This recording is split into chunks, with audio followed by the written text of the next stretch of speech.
आफै धामी आफै बोक्सी भने जस्तो काङ्ग्रेस आफै सरकारमा अनि आफै सरकारको आलोचना गर्छ र आलोचना गरेर जनताको मन जिते जस्तो गर्छ।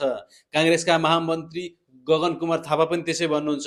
सरकारको गति त ट्र्याक्टर कुदे जस्तो खच खच खच खच खच मात्रै गरेर कुदेको छ अरे। सरकारले भने जस्तो गति लिन सकेको छैन अरे।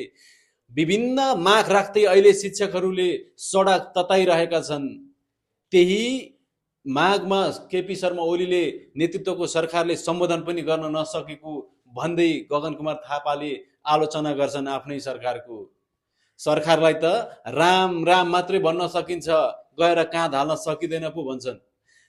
काङ्ग्रेस महामन्त्री अर्कोतिर प्रचण्ड सरकार फेरिने दाउपेच लिएर कुद्दैछन्।